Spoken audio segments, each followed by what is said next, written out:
Ladies and gentlemen, boys and girls, welcome to The Artist Prepares. I am your host, Mr. J the Actor. My next guest coming to the stage is from Warren County, North Carolina. He's an actor that has performed on stage, film, and television.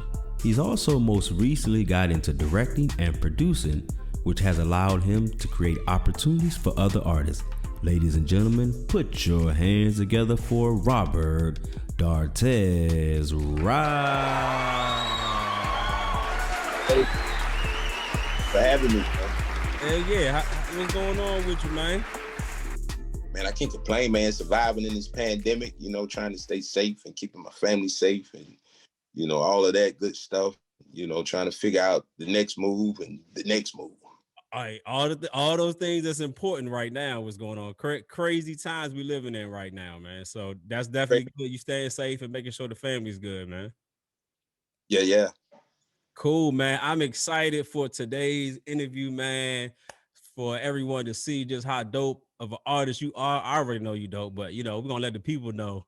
So, man, we're gonna have some fun, man. You ready? Yeah, man. Thanks for having me too, man, and even considering me for this, man. I don't take it, lightly. So, thank you. Of course, man. No problem at all, man. But we gonna get into it, man. You and I are both actors. And before Yeah. actors really get in a zone, man, we got to get warmed up first. So before we get Okay. into it, man, we're gonna start off with a little rapid fire. Now, with the rapid Okay. fire, the first ones, I'm gonna give you a few words. We'll do a little bit of word association. I'm gonna give you a Okay. word. You just let me know the first thing that comes to mind when you hear these words. All right. Okay. All right, let's get it. So your first word is faith. First word is faith. When you hear the word faith, first thing that comes to mind. Necessity. Mm. Yeah, it's a necessity. I like it. I like it. I don't think nothing else need to be said after that. Gotta have it.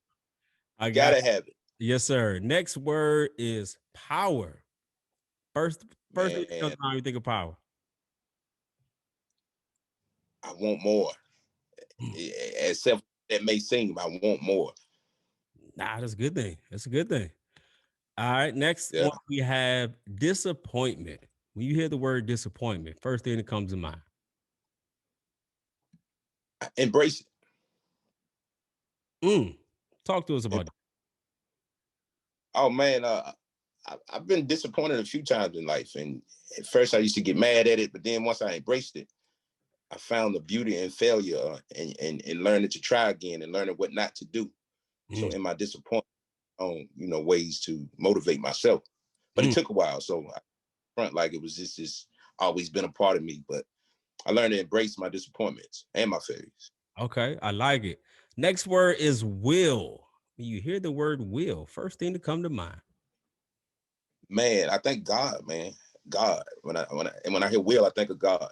Mm. Um, just giving us free will, the ability to think and do whatever we want here.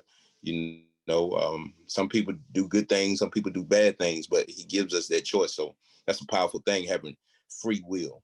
Oh, definitely. Definitely. I like it, my bro.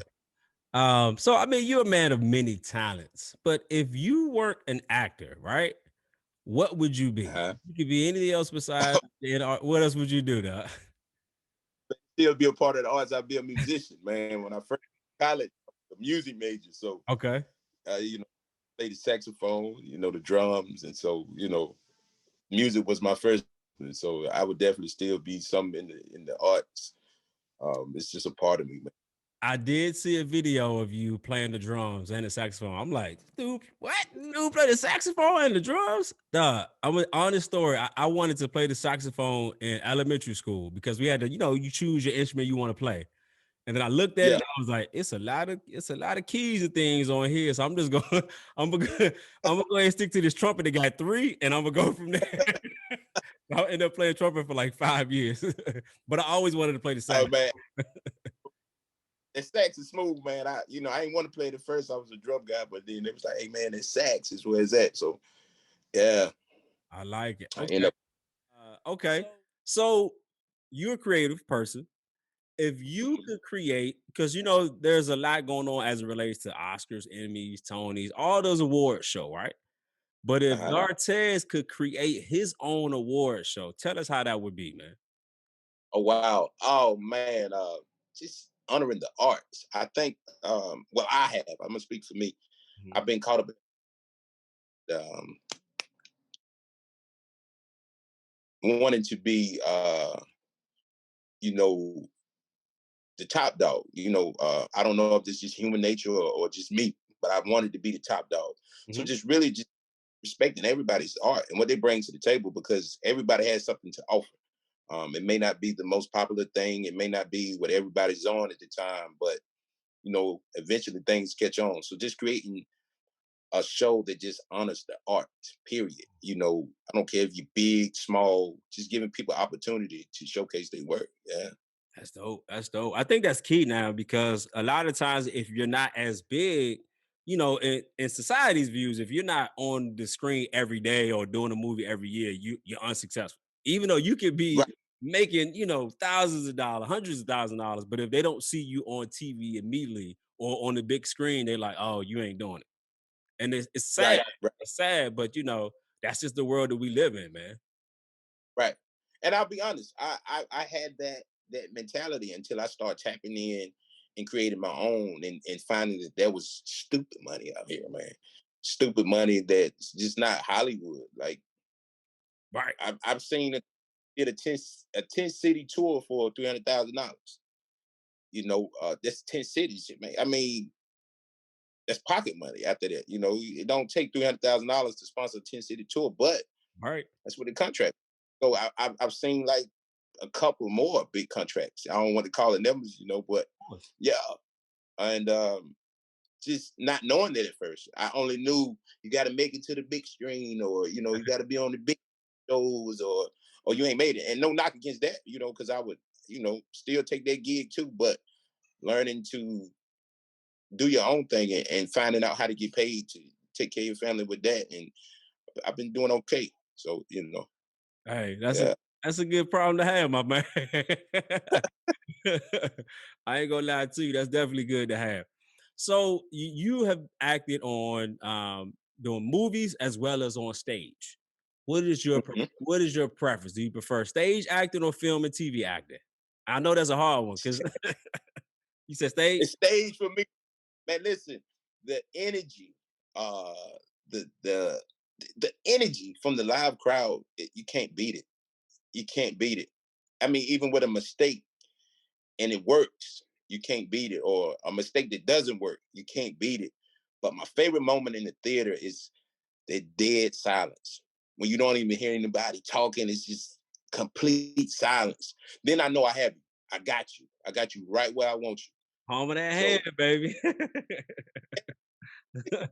You doing a show and then you start and you stop and do that pause. They like, yeah, insane. I own you for that amount of time I brought you into my world.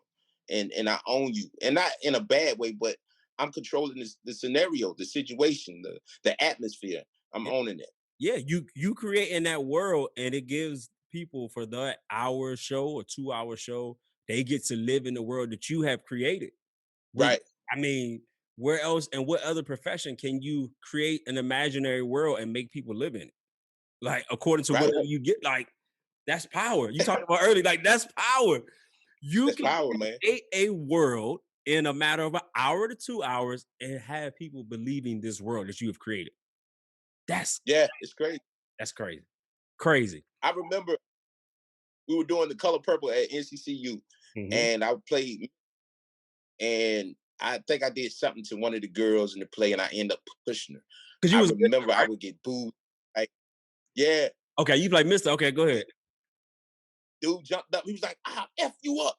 I'm like, yo, I can't break character, but after I'm like, you play like it's not real, So I but I was like, this is fake, right? This is, but This is acting. yeah, because now you can distinguish the real and the fake apart, and that's power.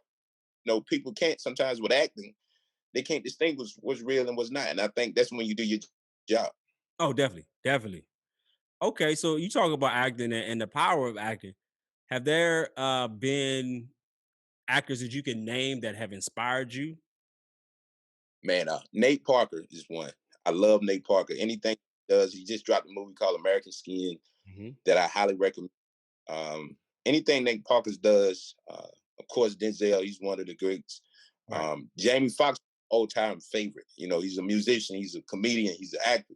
Yeah. And I kind of like fall like some of all of that as well. So he's my idol when it comes to entertainers or actors or singers or whatever. I think Jamie possesses a lot. So he's my number one guy when it comes to this, you know, profession. Oh yeah, he's a monster, dog.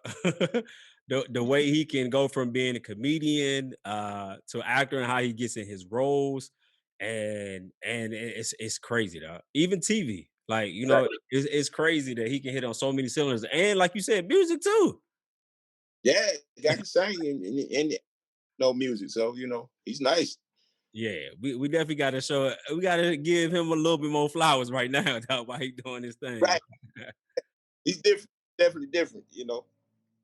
Let me ask you this though: has there ever been a role or part that you wanted but you didn't get? Because Yeah, really, okay, tell us about that. yeah. It was, I think it was my junior year in college. We did The Blue as Eye, and we had just did The Color Purple maybe 2 shows back. And I got casted for Charlie Breedlove, and I Mhm. didn't want to be Charlie Breedlove. I can't remember the character name. It's crazy, but Malcolm Green killed the part, so I don't even think I would have brought the justice that he brought to it.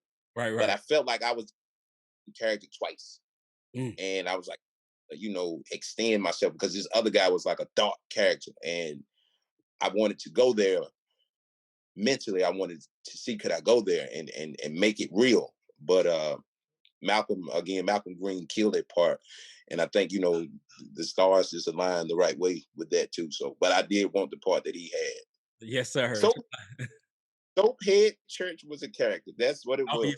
oh yeah, yeah, yeah. Yes, I wanted that. I wanted to, you know, break, you know, and do something different. But you know, it worked out the way it was supposed to. I take it that way. I got it. I got it, man. That's dope. So, last question for your rapid fire: what is the worst acting advice you got? Because we always talk about the good things that we get as far as artists or actors. What's the worst piece of advice you got as it relates to your art? Uh the worst. I'm gonna be honest. Take what they give you. Just you know, to be in the production, just take whatever they give you. And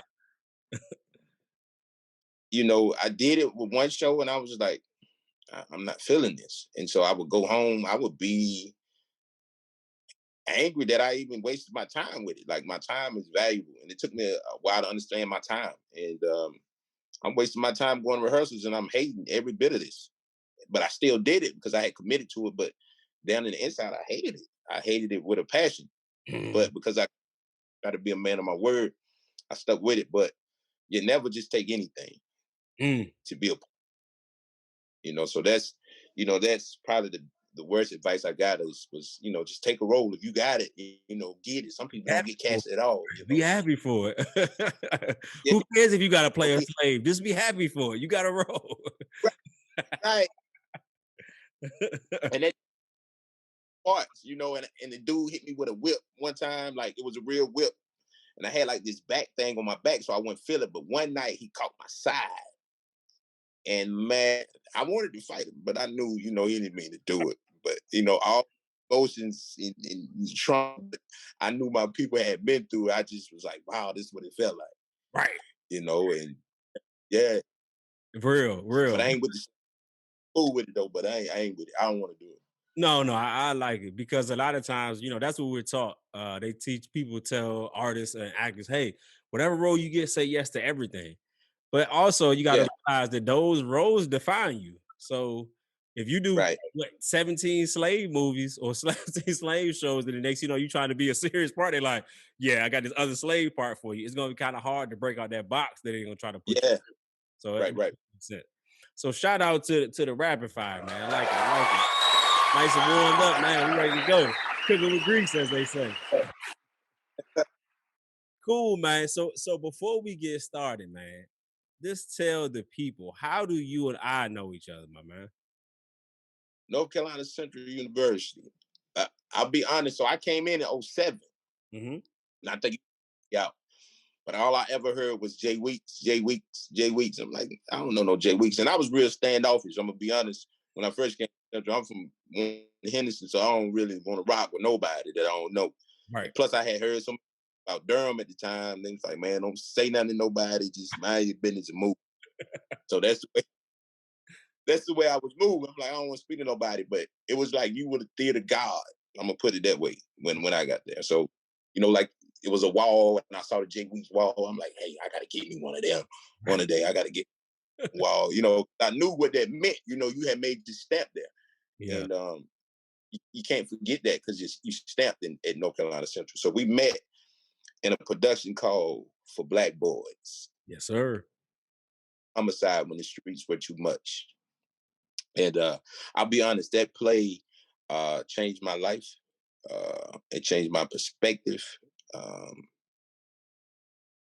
on just everything, on manhood, just a lot of things as a Black man and just being a man, period. Not even just being a Black man, just things that men encounter that everybody don't know or everybody don't understand. So that play really changed my life. And we did it at the National Black Theater Festival. So that was even crazier. So, Right. yeah.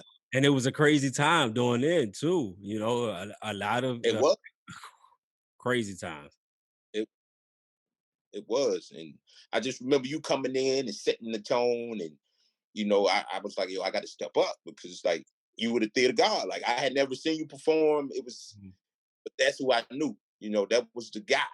And so when I came in, it was a lot of women dominate, when I was, but you was the guy. And so I was like, man, I gotta step up, and perform, good, and low key to make you proud because I wanted to say, yo, we sharing the same stage. You know what I'm saying? Right. So yeah. Wow. Nah, man. I remember when I did meet you, man. I remember everyone knew you. Like you were the guy that everyone knew, though, right? They're like Tez, man. Tez, like, cause your personality. Once you know people, you real fun. Like the joke, and I'm the same way. I love to crack jokes and all that too. So like they like Tez is a funny dude. So in my mind, I'm like, okay, this dude funny, whatever. But when you hit that stage, it was a whole nother game. And that's what I Yeah. appreciate the most about you is like you can switch it like, all right, we can go ahead and Def Comedy Jam, but when these lights come on, it's gonna be a whole nother ball game, man. And so just seeing the respect that you had from your peers, everyone had that respect for you. So I'm like, okay, this dude gotta be something besides just the funny dude, just even for like Mariah, Kaylin, Mal Green, Yeah. Yuri, Chase, all of them, spoke so highly of you. So I'm like, okay, this dude got to be significant for these people to speak so highly of it. And I'm not gonna lie, though. When I got in, I didn't know what to expect because again, I had already graduated. And I'm coming back, so I'm like, I don't know how they're gonna receive me or whatever. But you know me, I don't come in with no egos or anything. I'm just about the work. I'm about that action. Like Right. I'm coming to work. I ain't coming to play with you. I'm not gonna waste no time in rehearsal. Like when we here, we gonna work. And I think the unique thing about that experience is that we created like a real live family with that, man. And that's special. It was, man.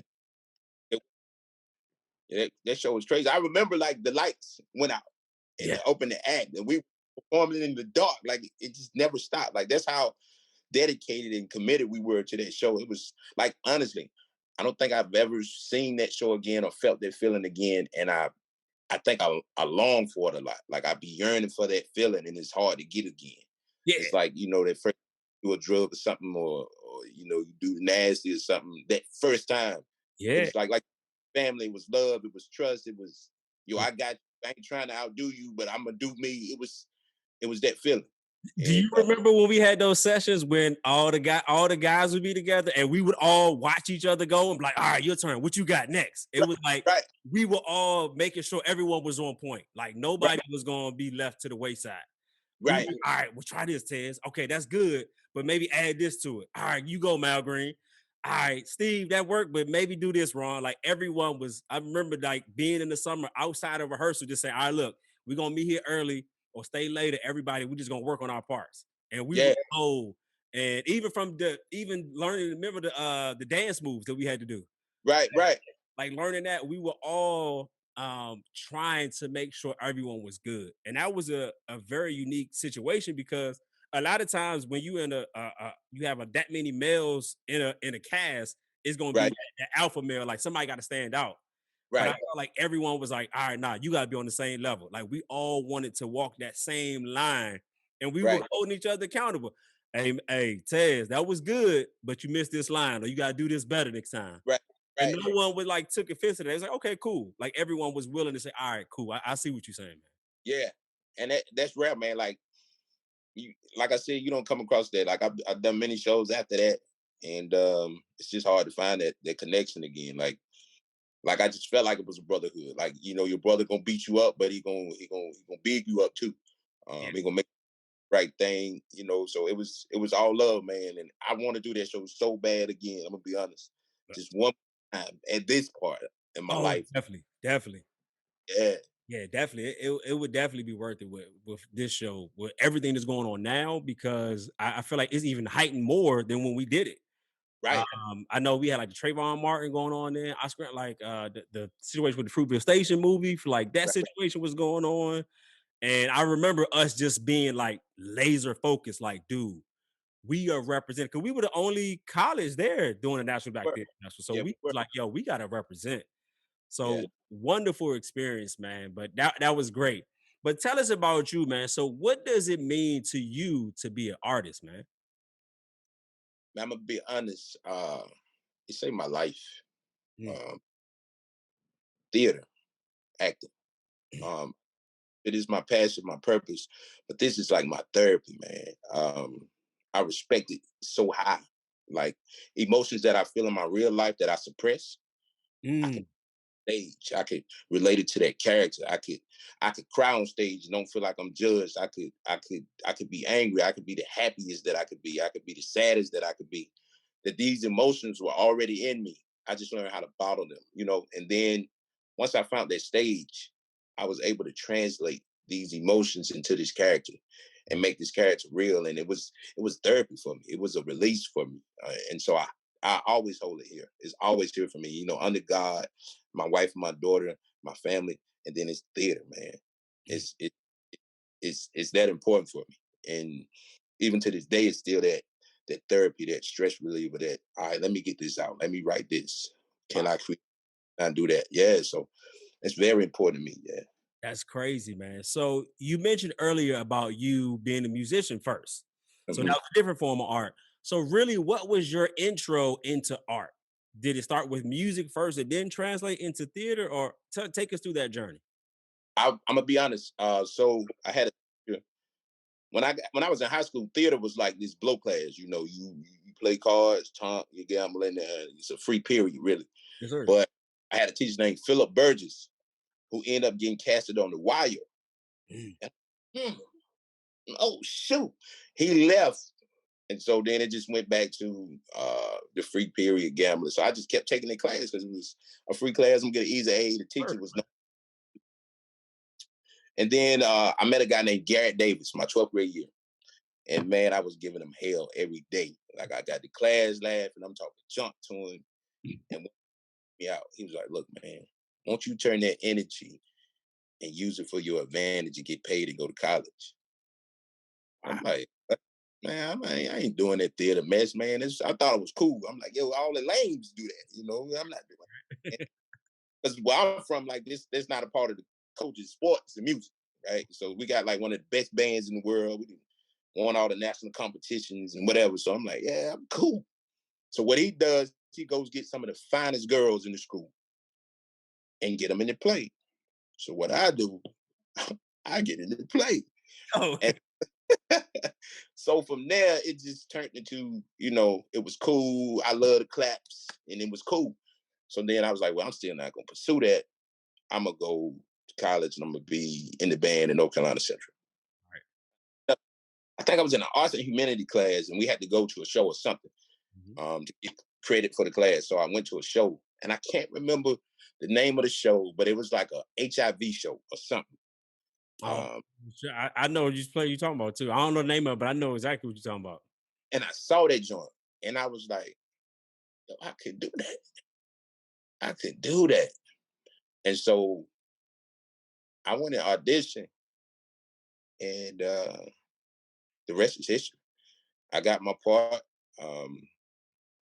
in For Color Boys the first time we did it. Mhm. And I was nervous because Malcolm, Yuri, Chase, all them guys I had seen them perform, and I was just out there chilling. So the first day of rehearsal, Mhm. I'm like, I'm not gonna be the flunky. I come in, I knew all of my lines. Every single last monologue I'm talking about. Sabi was like, what? And I'm like, I'm gonna be the flunky. And dominate. And it wasn't for me to say, I'm coming in to show off. It's because I wanted y'all respect because I knew what y'all were doing in the department. So I came in, and we had just got our lines and stuff maybe a week before. And I come in and I learned all the lines. So that made everybody else was like, nah, you ain't gonna make us look stupid. So it just took to another level. And we just really became friends. Like I knew them guys, never spoke to them. Me and Chase had classes and never spoke to each other. Man, I don't know, you keep moving. But after we had did that, it's a brotherhood that we still connected to today. So yeah. Yeah, that was actually one of my questions because I had Chase on here as well. And so Chase mentioned that story. He said, I'll never forget the day we did this show. He said Dartez comes in and just destroys all the lines, and all of us looking stupid like, what?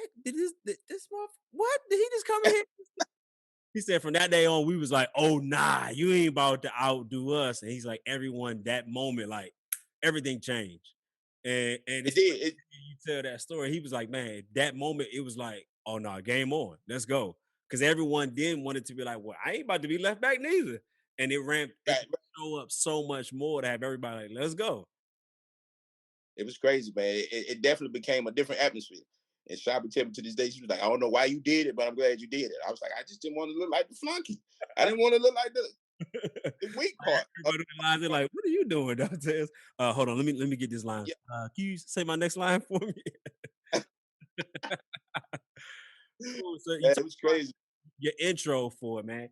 But tell me though, man, what is it that you love about theater, man? I know you talked about it being like a feeling.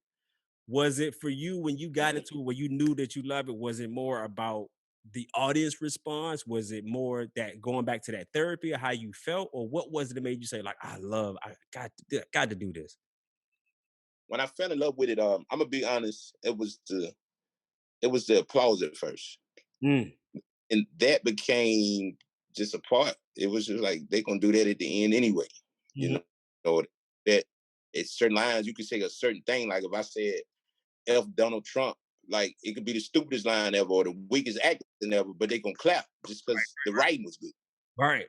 But my grandma had passed right before we went to um, the National Black Theater Festival. It was the week before she passed, Mhm. and it was just another tap in for me. It was like I said, it was the release. Like I couldn't cry.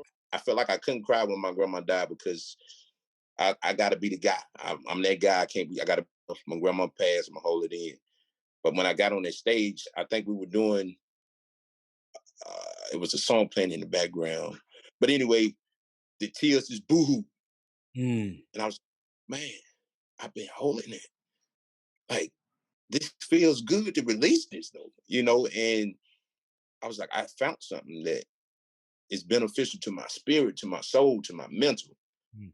And it's not drug, it's not alcohol, it's not just straight legit. It's like I could do this for free and it's an outlet. I don't have to go to the therapist and I'm not knocking that because I've done that too, but this was different Right. because it was really I was feeling that I could really express it on that stage and not be judged or not feel like I had to be this man, this macho guy, that I could release all these things that were inside of me. I could let it out right here on that stage. And that's when I fell in love with theater.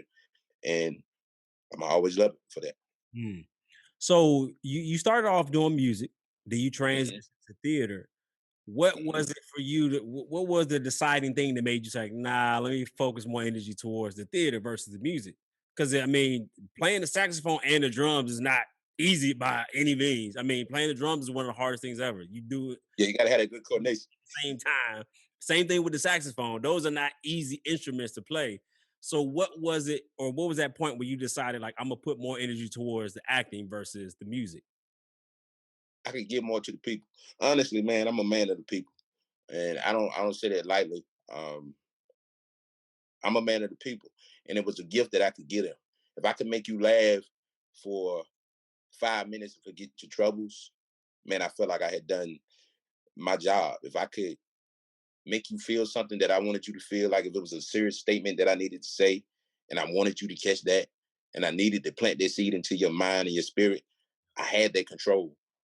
Even though music controls the same way, but it was easier for me because it was easy for me to be the comedian. Yeah. I could make people laugh, and I didn't understand that power of making people laugh either, until maybe 2-3 years ago. Then people laughing or making people laugh. So when I discovered that power, I was like, man, I like music, but sometimes it's the saxophone guy. He's just the background guy. I mean, he could get a solo and kill it, but he's a background guy. The drum, he's it. But the keyboard and the bass gonna get a little more love to him. This. But that acting, when I get that monologue, or if it's just me, or I can be the no lines, but my facial expressions or what I'm doing in the background, like, look at him. Yeah. Like, you ain't had no lines. It was something about you. Right. And that was like I said, that was powerful to me. And I was like, man, I like it. And I want to use it good and give something to the people that, everybody just can't give them. I like it. I like it. So talk to us about how you got to NCCU then. Like what was the deciding factor for you going to NCCU? Because you could have went. I'm gonna be Go ahead. tell I'm us gonna the be truth. honest. I was going to A&T. I was going to Oh, A&T. I had got accepted, and my mom was like, everybody in my family on my mom's side went to Central, mhm. right? So none of my dad people, and this not slating them, none of them went to college. So I'm the first male on my dad's side to go to college or whatever. But my mom's like, if you go to Central, we're gonna give you this car. I'm 18 years old, 17 years old at the time. Yeah, you gonna give me that car? Central it is. And so that was it, man. No lie, no. That's how it happened, and I'm glad it happened that way though. But that's how I end up. My mom bribed me with the car. That's a pretty good bribe. I would have took that one Yeah, too. Because starting off college with a car, you in a whole nother yeah. game with that one. Yeah, a '99 Camry. I never forget it, man. Yeah. That's what's up, man. So talk to us about NCCU theater department. What did that teach you about acting, man? Because to me, that's like one of the meccas, man. That's like where that's like a dojo. I'm gonna be honest. I love everybody that I, came in contact with, but Karen Dakin Brock, KDB, yes, sir. direct, a directing class. Like I thought I knew acting before because I'm in acting 3. I didn't got accepted into the program for performance, so I'm in there. But when I took directing, it took acting to another level for me because I started to understand that acting is just not acting; it's everything. What are you doing? What's your business? Why did you make this move? Why did you stand up? What made that happen? This don't make sense to do that right there. Why are you doing that? You're doing too much. Motivation, yes, sir. Talk to us about it, Ted. All of that from Miss Karen Brock changed me. And I fell in love with, man, just her attention to detail. Like everything I do now, I want to make sense. Like I'm the guy after the show, I'm like, what my notes? What you got for me? Where I messed up at? Like that's how in tune I just want to be great. I don't want to just be up there doing something to say I'm acting. Like I want it to make sense. So shout out to all professors, like even Shabby. Shabby knows she my boo. Rest in peace to Dr. Austin, man. He was one of the realest. Arthur Reese, I mean, he bricked with me. Truett, I didn't really get Truett classes because Miss Brock was dominating her and Shabby when I came in. And Yeah. Austin was kind of, Dr. Austin was chilling a little bit. I had Mr. Hen for a class or two, but it was Miss Brock and the Shabby that just kind of like drilled something. And Dr. Austin was just like, man, I never seen nothing like this brotherhood y'all got. And so Central is dear to my heart. I love the department. I love everything about NCCU. Definitely. Everything about it. Definitely, man. You What? talked about Miss Brock, man. Yeah, Miss Brock she will fine tune you. If I say Yeah. it lightly, she has a way to tap in to you as an artist and really Hmm. decide, really also not only just make you better, but really make you decide, is this really what I want to do? Whether it be Right. you might start off thinking you want to be an actor, and then you're like, you know what? Directing is my thing. I ain't for this acting, or vice versa. She has a way to tap into you to bring the best. It does Hmm. not feel good, but It don't. if you trust her process, I guarantee you will come out a much better actor, artist as a whole. She was I'll say my biggest critic, but I think because she Hmm. saw so much, and so to me, it was like if I can make Miss Brock happy or please her to get that nod from her, that's like winning an Oscar, man. That's like an Hey, like she was the hardest person to get over, but she made you earn everything. There was nothing given with her, whether you knew her or not. I knew her very well because I always was in her class, always in her office. Like, okay, but I don't get why you gave me this grade. Like, I know I could have. Well, you tell me why. So her having that ability to really make you hone in, it really tested you on many levels, and it was like, okay, if she's giving me this, let me figure out why. What am I doing? right. And like you said, a lot of the skills that she taught many of us, we still apply that to this day. To You can this be day. be like, okay, I stood up, but why did I stand up? Why Right. did I cross the table? When you was Right. saying something, I put my hand out. Why did I do that? And then you like, Right. God, like you think about every single thing that you do. And Right. to have, a theater department, like you said, with Dr. Austin, I didn't have Shabi or Reese. They were later, after before I already got there. But Dr. Austin, same dude, man of many, a few words. He gonna tell you exactly what it is, and sometimes it's a riddle. You like, what? Don't even make sense. You be like, I don't Right. Right. advice, like what I'm supposed to do. He's like, hey, what is to be must be. But what does that mean, doctor? What? What are you saying? Right. Right. He's another one that would challenge you. So definitely rest in peace to him. But that department, they really took the time to hone in and to really nurture you to whatever you wanted to do. There was no reason And for they you love. to be successful in what you do. Right. And it was real love. Yeah, Real love. yeah, they genuinely cared about what do you want to do? I mean, you funny, you want to be a comedian? Like, what is it? Like, they challenge you to, it wasn't just about saying you want to do one thing or the other. Their thing Hmm. was, okay, why are you not doing it? What are you waiting Right. for? No one is going to give you an opportunity. And I think all of us got that. And that we can Right. take that within our everyday world of how we live now as artists. Okay, I want to do this show.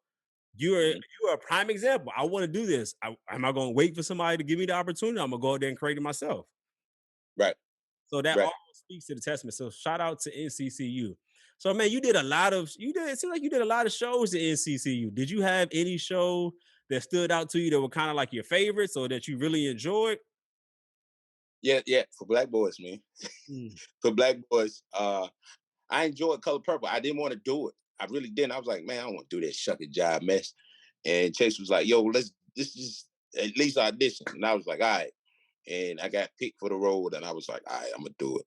I enjoyed it because I didn't really like musicals. I could sing, but it's like I don't like that corny stuff. I don't like musicals. I want to do straight plays, Right. whatever. And yeah, I actually had a good time in that musical, though. I'm gonna be honest. I still, play it today in the car. I played a couple songs. So yeah. Well, I'm gonna let you know personally. I'm hating on that because I can't sing. So, so anybody who can do a musical and sing, I'm hating low key. I remember audition because when I was there, you had if you were a performance major, you had to audition for every show, even if it was a musical. And I'm like, but I can't. Right. Sing. Rock was like, yeah, but you got to go to this audition. So my secret was I'm gonna sing a gospel song. So I know y'all can't get me off the stage. You gotta let me finish. So, I'm in there horribly doing Eyes on the Sparrow. They like Jesus, like they can't tell me to go, but they like, oh my goodness. So shout out to all those people like yourself that able to sing, even if it's just a little bit, you were able to be a Just part of the music, Yeah, just I heard you do your thing, man. I I heard got I heard you do a little something, something. just not too much. Yeah. I Yeah. like the background sound. Again, I can do that pretty Be well. in the background. That's dope, man. So tell us this, man. So you seem like a pretty intense guy when it comes to really getting in your role. You take it pretty serious. So Hmm. walk us through the process of how you prepare for a role once you get cast. So once you get the role, what is your process? Because you got actors that are like, I'm a method actor. I got to do it this way. I want to really feel like I'm doing that. Or you got some people that just use their imagination, or just like, what's your process once you get that role? How do you go about it? I read the play first. That's the first thing I do. I read the whole play. And then I create a backstory on my character. Like, how did he become this person? Or what made him act this way? Or what made him say this line? Or Mm, why he said this? Or, what drove him this way? And then after that, I find the emotions in myself that I can relate to this character, because I want this character to be real, even though you might think it's me, but it's really just this character. right. So if it's an angry, I try to tap into things that made me angry. And so when I say the line, I say it, and I try to make myself just, take myself back to that moment when I was really angry. And I want this character to be that angry. Or if the character is sad, I try to think of some sad things, or I might play sad music to Mm, put me in those and it becomes a routine because I do it every day. Even when I'm driving in my car, I use those routines, and I say the lines to certain beats and certain cadences, and because it all plays a part. You don't want all your words running. You don't want all this, and certain things you want to stick. So I go through and I do the details. And again, that comes from Miss Brock, directing. What is your purpose? What is the purpose of right. doing all saying this? You're just saying the lines. It doesn't ring.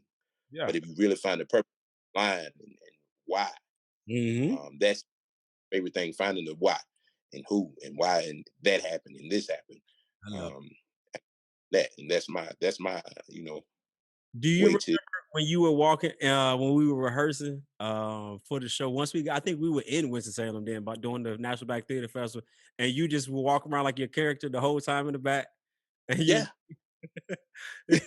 it's like, I am not breaking character, because I think that was the time when we first got there. We got there like 1 o'clock, and then we had like call time at like 5 o'clock in the morning. right And then we had another call time like at like 1. So it was just like back to back to back.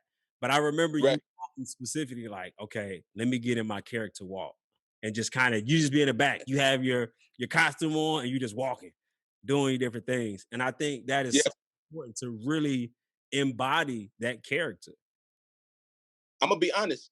It was I don't know if it ever happened to you, but it was like I was at home being that character. Like it had almost took over me for a minute, and I was like, wait. Even when I auditioned for some other stuff, they were like, you still talking like, you still acting like person. And I'm like, huh? Like I couldn't break it. It takes like 2-3 months for me to shake it like all the way. No, Yeah. it did, man. And I think the best thing about that experience, like I said, is because we were so intense on each other to make sure like everyone was on point. Like I can remember those intense nights where we like, do it again. I don't believe Right. you. Try it again. Right. Says, nah, I'm not feeling it. I don't believe it. Because Right. what we were saying in those monologues was very key. It was prevalent of what was going on at the time. We were all young black men, so it was a real experience. And we're going through a time then was, it was very heightened as well. You know, Right.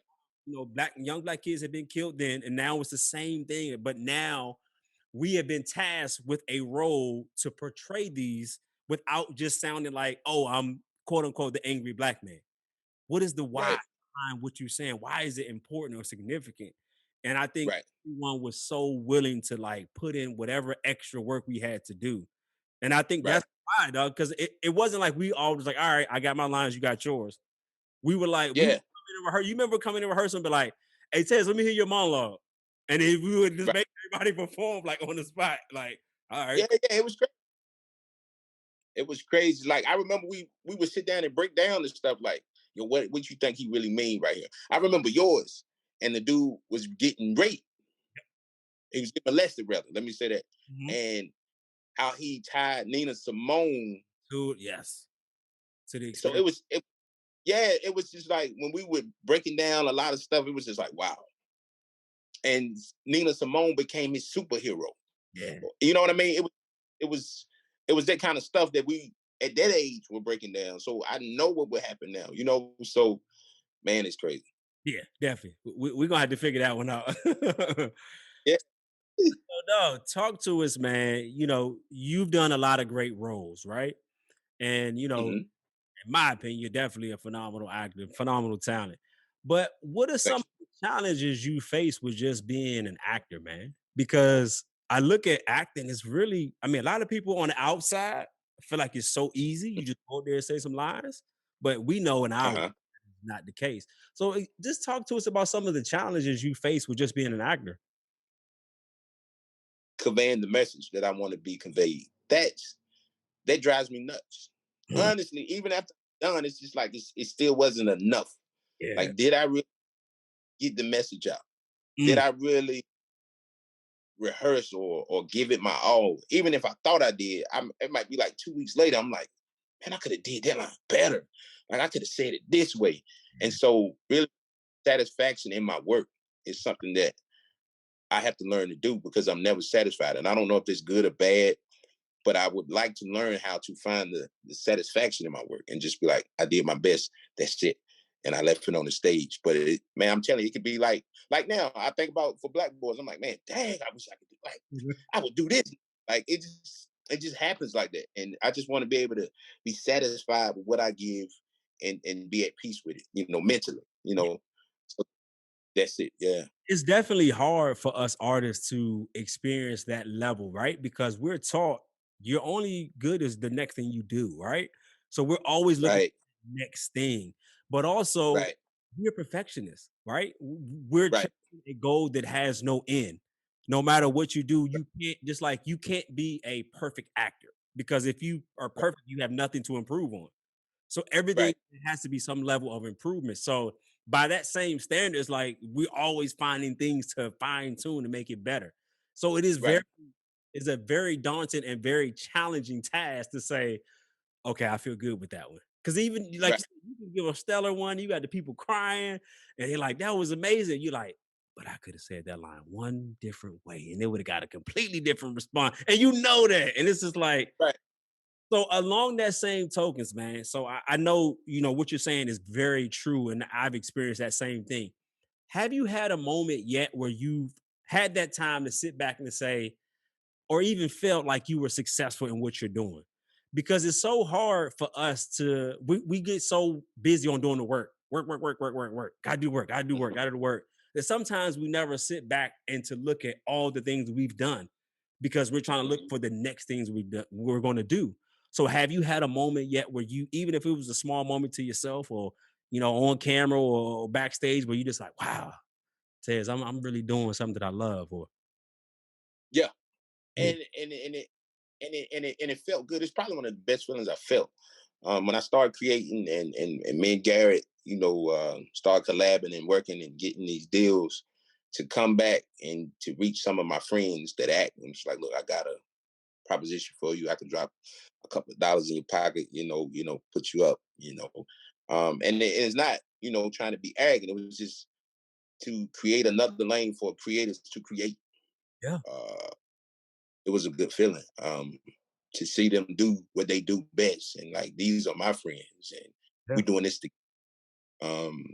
That just made me feel good. Like I know where we come from.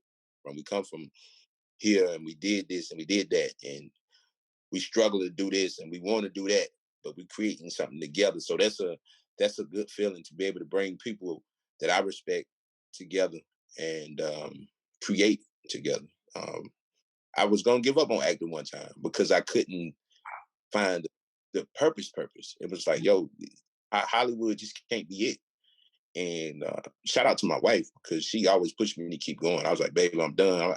I get a job, we get a nice little house, crib, chill out, couple cars, have babies. It was like, she was like, you got to do this. This is you. Like, you won't be happy doing nothing else. So when she told me that, I was like, girl, I love you. I love you like a cake because I needed that, So it was that spark. And from that, it just it just spun, and it was like things started aligning, and I found a new lane.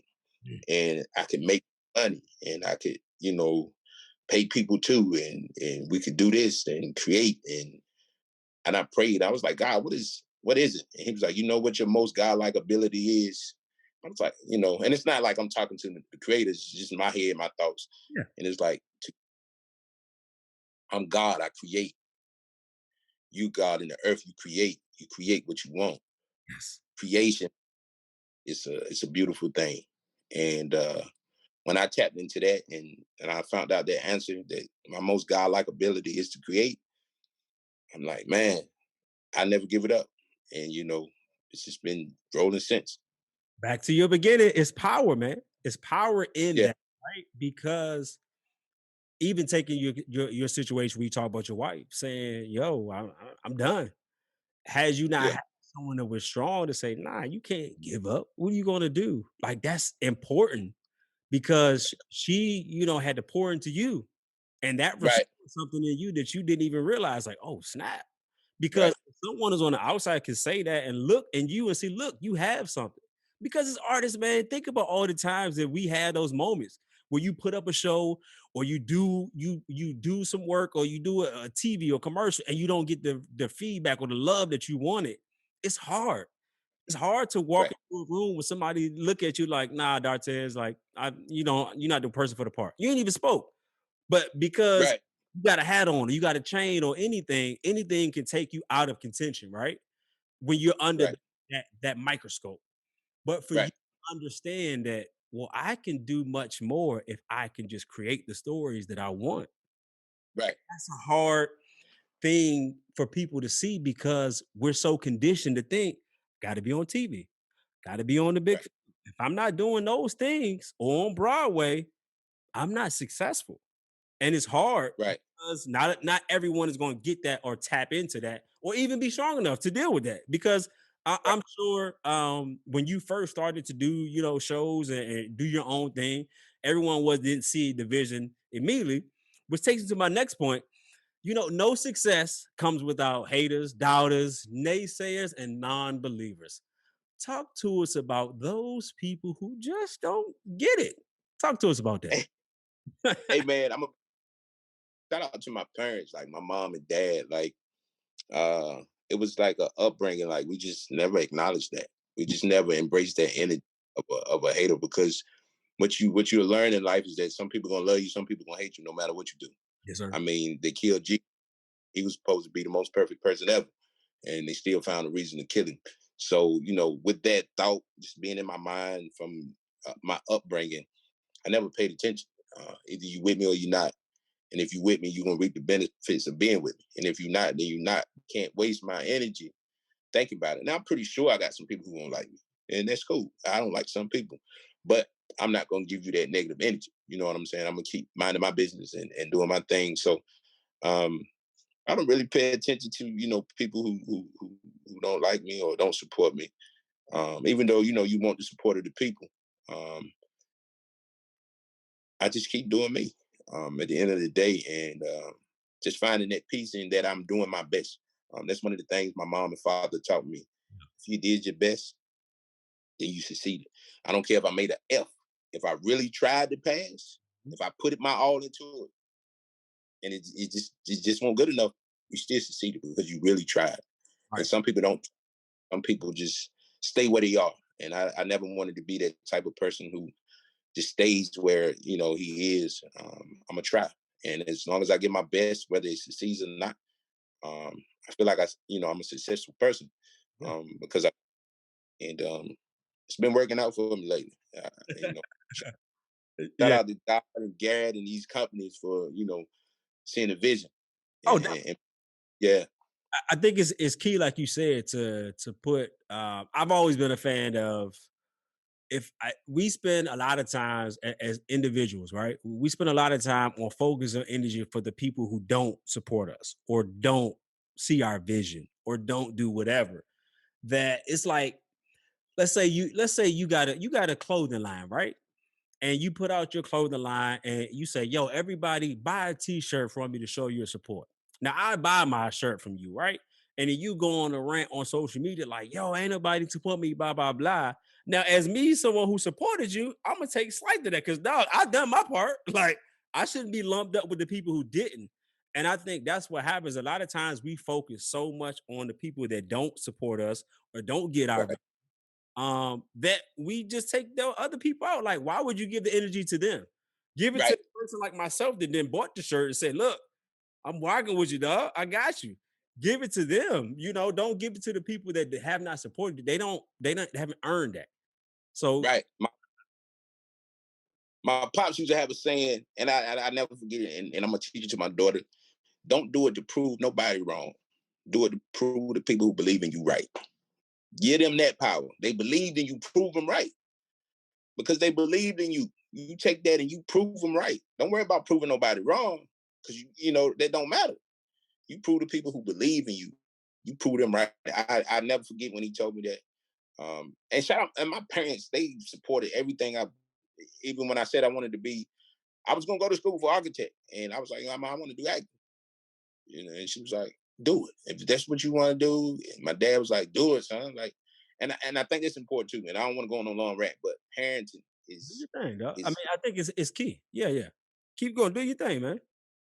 and putting that into your kids, man. I tell them all the time. You know, I send them random messages. Look, thank you. Like, you know, thank you for pushing me and believing in me and just let me explore life. You know, you ain't let me go too far to the left, too far to the right, but you let me do what I wanted, and it's paying out. You know, and I want to, you know, have the same relationship with my daughter. You know, um, parenting is key, man, to the development of a person, and those values stick with you forever. And shout out to my parents again. You know, I got to shout out the people who's, you know, really, you know, building me and keeping me going. Yeah. Yeah, No, definitely, man. I always see you post your parents and talk about your parents and just their marriage and just their love and everything. And you always talk about them and the support system that they have for them. I think that's very yeah, important in the world that we live in where we judge the moment we walk in the room. So to have people that right, have your back and like, yo, do it. That's important. yeah, But I look at you, dog, as I look at you kind of like a chameleon. Like you can adapt whenever. It's like as soon as you think, okay, well, Tez is doing this, it's like boom, he's doing something else. When you think he's doing that, then you flip it for it. And I don't say that in a bad way. That's definitely a great thing because not a lot of people can adapt because sometimes you get so laser focused on one thing that you'll miss this mhm, other opportunity because you only focus on doing this aspect of it. So to right, somebody that I know, I'm like, dang, this dude, okay, you doing that too? Oh, wow, okay. So to me, man, if you never, I'm glad you said that you do had that moment when you felt successful, but you're successful, man, just because you are doing what you love to do. right, There's thousands, if not millions of people that sit at home and watch other people and wish that they had the courage to do some of the things that they see other people do. So if you right, can find your why and not only find your why, execute on that why and do what you love to do every day, like that in itself that's a challenge. So that's successful right there. Before you right, even get to the other aspect of it, just saying, look, I want to do XYZ. If you say, look, I want to be an ice cream man, I'm gonna buy this ice cream truck, and you buy the truck and you ready to rock, that's successful. Most people just say right, right. idea or dream stage, right? And Hmm. one of my favorite quotes that J. Cole says one of his songs, he said, "You can dream, but don't neglect the execution." Right, So, right, like, so for you to be able to see what you want to do, and not only that, you could have just kept everything to yourself, but to be able to share that with people that's power, man. That's power and that's significant because now not only have you given them opportunities, but you have opened up doors and you've empowered them. So guess what they're gonna do? They're gonna do the same thing. They're gonna pass it to the next person and keep it going. So you're creating a right, cycle, and that's how generational wealth is built, right? You have something, you pass it down, you show the significance of it. Of just, hey, look, you got to hold on to this, and it keeps going. So shout out to you. I don't want to get on my high horse, my soapbox, as they say, about talking, but I had to give you your flowers right now before I go to my next one. I, I definitely appreciate that, man. Yeah, yeah. So tell us about, you mentioned earlier about Garrett Davis. Tell us about Garrett Davis Productions and just how that whole opportunity came about because I see what you're doing, and what y'all are creating is a wonderful thing. So I really want to speak to that. So tell us about how that opportunity came about. Man, like I said, he was my 12th grade teacher. My junior year in college, we connected again. Um, and he had been touring before I got there. And he was like, look, man, I'm gonna get old and I'm gonna need somebody to keep this thing going. And maybe about 4 years ago, I was like, all right, man, I'm ready to step up. I was like, I got some ideas, I got some of this, I got some of that. We can work together, we can collab. He showed me the business side that I didn't know. That's the crazy part. I knew the acting and I could do that, make the crowd laugh. I could go there and it's 24, 2,500 people in a spot and I could command the stage. But I didn't know the business part. Like I knew business because of my mom, she's a daycare owner. And so I knew that type of business, but I didn't know the theater business and pitching your ideas and making people buy in of telling them why you're a necessity, Yeah. for them, and it was crazy. Once he showed me the business, I was like, what? That's it? And we can get how much? And break it up this that way. So it was just like that. And I was like, okay. So I started studying, I started reading books. And I'm not even I read the Bible a lot, but then, I start reading books and figuring out things and looking at it's one book that's powerful to me. It's called Blue Ocean Water. And it's called the significance of the book is finding your lane where there's no competition, but being significant in that lane where people want to come to you. And so we found a niche and we found that, hey man, a lot of people ain't doing this. So let's dominate this and get nice checks and get to travel and they paying for things and you're eating good and it's it's cool, but had I not, tapped into something else, I just would have thought, the end all is, being on TV. And I'm not knocking that because honestly, I had a few roles that I turned down with a couple stations. I was like, man, I can't do that. Right. But to find this lane and to be okay. I ain't rich, I ain't poor. I'm all right.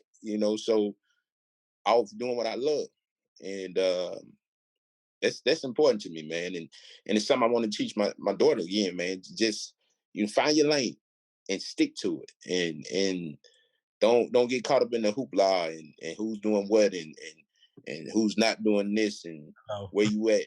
Never to nobody else because you don't know what they did to get there. And are you willing to do what they did? And some things I'm just not, so just finding my lane and God's, he's been with me. And shout out to God for, giving me these gifts and talents and allowing me, to use them in a way that's beneficial. Yes. Yeah. Yes, sir. Shout out to that. We got to get some love for that one. I can't So, in addition to the things that you've been doing, linking up with Gdavis, you've also done some things that have garnered you some IMDb.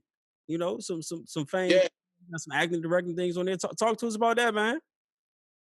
I got to work with the legendary Ann Nesby and to direct her and a couple guys from Greenleaf and it was cool because it was my first time really doing it. I knew I could do it, but like Garrett pushed me to that. He was like, man, I don't want to do this. I just want to go get the dollars. I just want to go get the money. I don't want to focus on nothing but getting this money. I need you to direct this time. I was like, you gonna put this in my hands like this kind of like I don't want to mess this up. I don't want to F it up. Like I know the companies that's behind it. I know what they're giving us. So I wanted to be top of the line. Like, nah, I trust you. And I went in and connected and it was crazy. It was love. And Nesbitt was like, yo, I work with a lot of people. I've been on there with Tyler. I'm on this new show, Assistant. You're one of the best I work with as far as directing. And I was like, wow. So, I try to stay low, but in the inside, damn it, you know what I mean? Like, wow, Like me? For real? So then, I did some stuff with a show called Hype. Shout out to Holland. It's pretty dope. Um, yeah, man. Like I said, just doing what you love to do is good, you know. And whether I get the credit or not, I'm just happy to be doing it and loving what I do. Yes, Yeah. definitely. So how do you go? Because you direct projects in addition to acting on them, and deciding. So what goes into deciding on a project? Like how do you go deciding on what you're gonna do, what project you're gonna put out? Like what goes into that process? Because it seems like it would be a daunting task. So talk to us about that. The necessity of I'm gonna be honest. I don't know if I should give it. I'm gonna get this. So we work with companies and we find out different things about the companies, what they're doing, what they need, and we cater to that idea. After we cater to that idea, we put our own spin of our culture inside of that idea. We take what they want, certain words, certain things need to be said. We incorporate that, and then it's like a go. You know, then they writing the checks and we move them. And it's a beautiful thing. I'll be honest. To be able, you know, some things we had to go back to the drawing board. They're like, nah, we don't want it. It was like, nah, this is our culture, you know, and you know, if you want to effectively get to our culture, Mm, we'll show you how to do it. But what you're saying, it's not going to make sense to us. So, you know, being that middleman too. Um, I'll nice. be honest, man, working with this millionaire guy. And man, the guy had gave me a house in Winston. He was like, yo, it just I don't stay here. Here's the key, do whatever.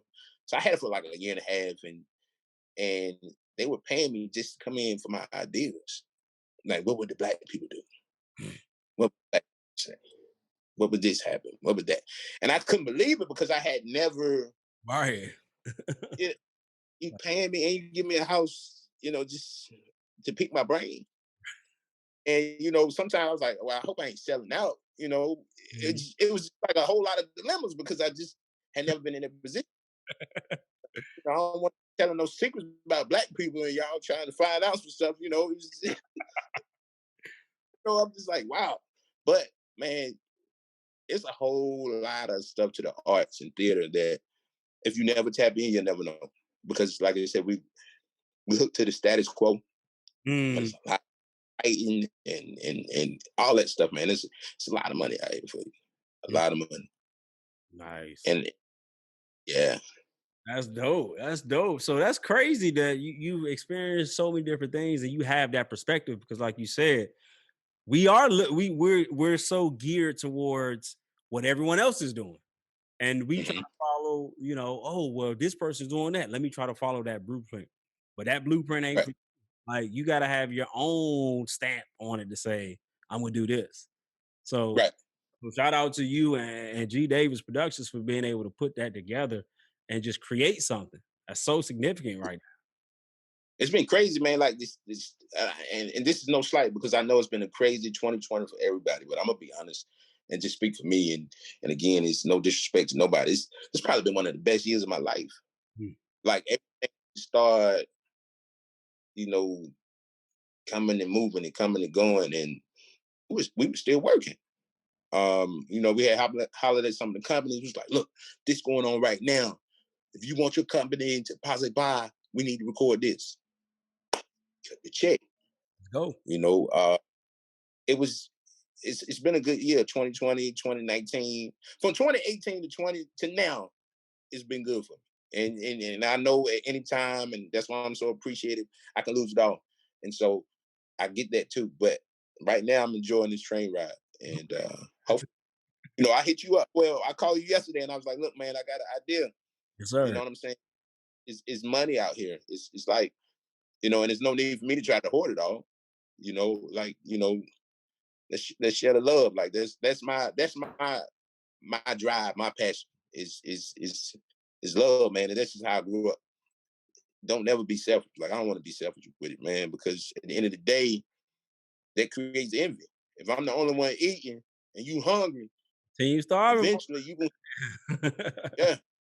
You got to be like So on an old episode of Martin when he said, "When I blow up, poo, you blow up." yeah, that man, I love my people and I don't never want to go around people and they're like, yo, Ted, you funny.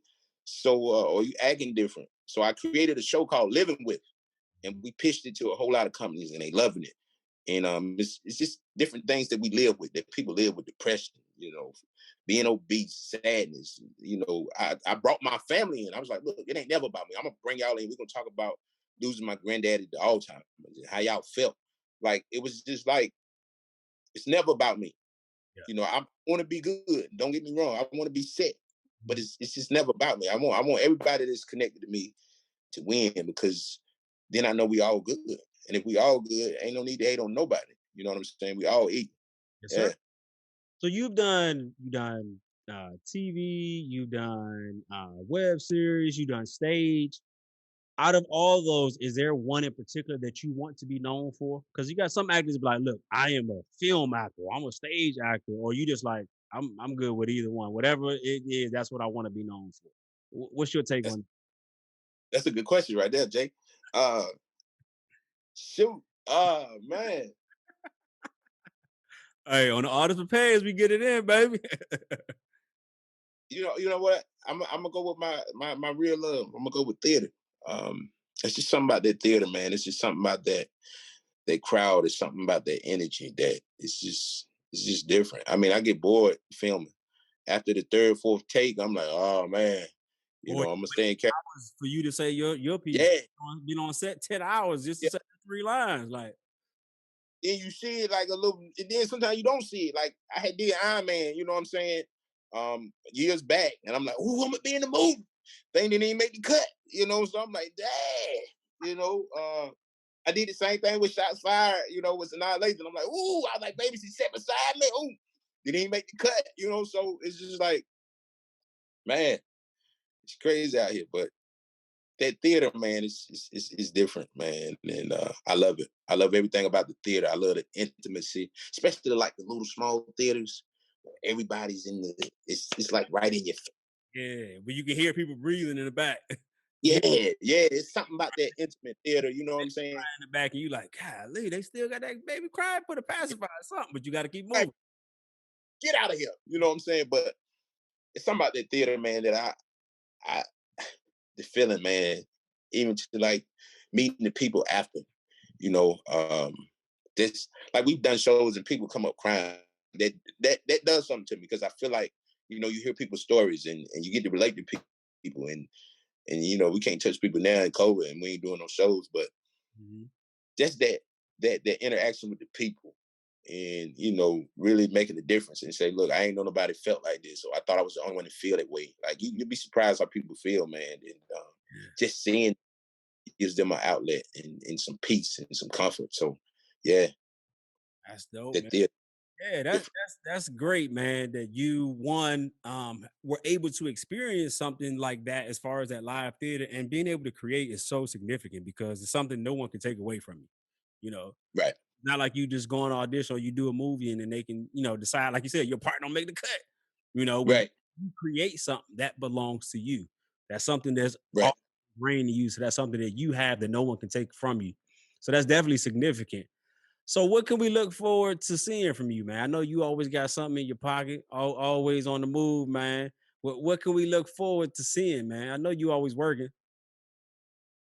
So I can't go into deep detail, but I'm working with the NAACP, UNC Chapel Hill, on a story that's amazing. I mean, uh, when I say a black man wins, and it's based off a true story, it just gives you some kind of hope that you just like, oh man, a black man finally won, and it's real. It's like, it's not a fake story. This is a true story, historical facts. Nice. And so to be able to get my hand on that, I mean, I like, that's so real to me. Like, I don't even know how it feel in my lap, but it fell in my lap. And man, I can't wait to put this out. I'm gonna be honest, Jay. This probably, for me, this might be the most significant thing I ever done, because again, you finally see a black man win, and it's a true story, and it's crazy. But I can't wait to put it out. I think we're gonna officially drop 2022, because there's a lot of work put in, and Yeah, yeah. getting all that good stuff together. But What there's let me go back to what you said. It fell in your lap. It ain't fall in your lap. The work. Your work Yeah. always speaks for itself, dog. So when let that be a lesson to anybody out there that you feel like your time ain't coming, you ain't doing nothing, whatever. The work is much more important. When you do good work and you put in the work, people will find you. So don't wait Yes, for sir. those opportunities to come for you. Do the work. And you are that's a living example right there. My man says this said. Fell in my lap, right? But if you were sitting there just waiting, like, yeah, hope I can make it, hope I can do this, ain't nobody gonna come to you with nothing like that. It's because they see you doing the work. But go ahead, Yeah. dog. Yeah. I had to say that. Nah, man, you right though, man. So I'm working on that. I got a show called Living With that we partner with a couple of companies that everybody's familiar with, AARP and American Diabetes Association, a couple of those companies. That show's going to probably release midway of this year. We're recording some more of the shows. We got a nice little budget for that, for the shows. They like the response that they got, and they're going to, it's big in that. Um, we got the show with Ann Nesby. She's joining on as a partner, and we're going to push that real hard. It's a couple things. Working on a little book called God, My Father and Me. I found God through my father, and the way he loved me. Like no matter what I did wrong, it just wasn't enough for him to hate me. And I did right, not because I was scared of him. My daddy never whooped me. I did right because I respected him and I love him. And so I want to tell this story of a boy and a son and a father, in a black way, which we don't see a lot. So I definitely want to tell this story, and it's my story. So I'm definitely working on that too, and just being a father and trying to do all those good things and make it all work. I'm always going a lot. So shout out to my wife for even, putting up with crazy boy and his crazy stupid schedule, and shout out to her and my daughter.